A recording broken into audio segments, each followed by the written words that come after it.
My cousins used to try and pester my granddad to show us his medals, and he used to keep them in a drawer in an envelope, and we pestered him most times we were up there, but especially this time of year, and it was very rare that he actually showed us those medals, and I always wondered why he was sort of shy about showing us those medals.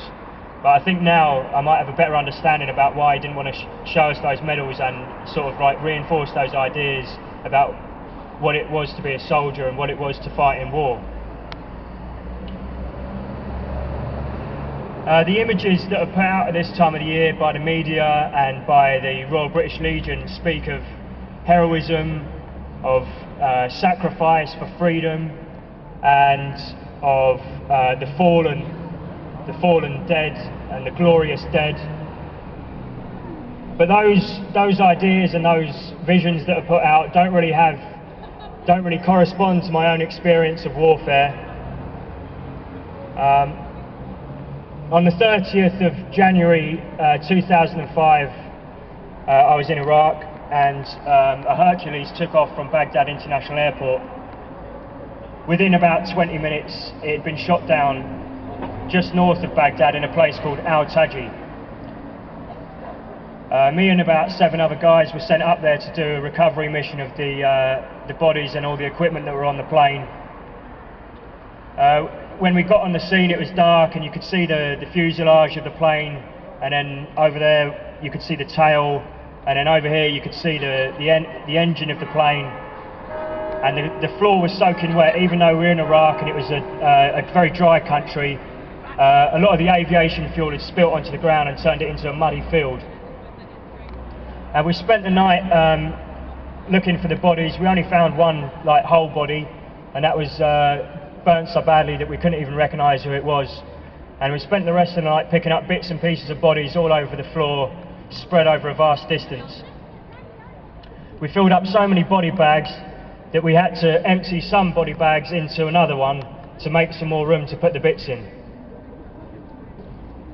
As a result of that plane being shot down, we spent the next few months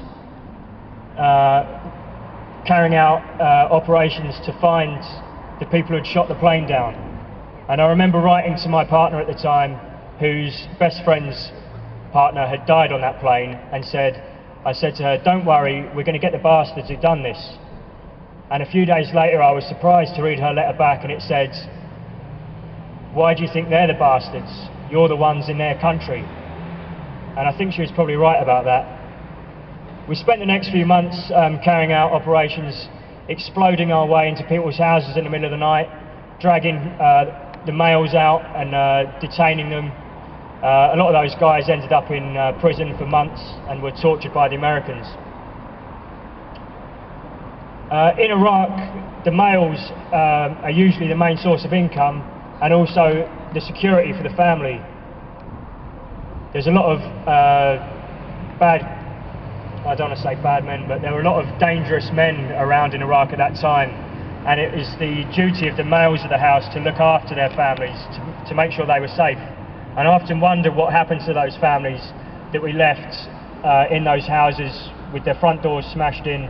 I often wonder what happened to those families because the males weren't there to protect them or to provide food or shelter.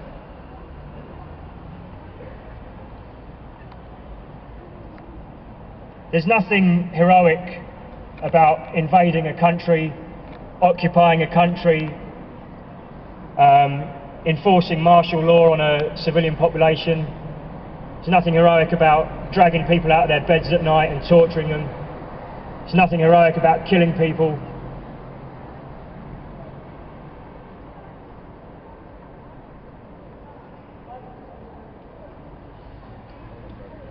People don't fall in war. They talk about the fallen. There aren't any soldiers who fall or civilians who fall. They're shot in the face or blown to pieces or dragged out of their homes at night. There's no, these romantic words don't convey the reality of what happens. I was speaking the other day to a World War II veteran who had been at D-Day, and he said to me, these guys didn't sacrifice themselves, they were sacrificed. And I think what he said, you know, made a lot of sense to me.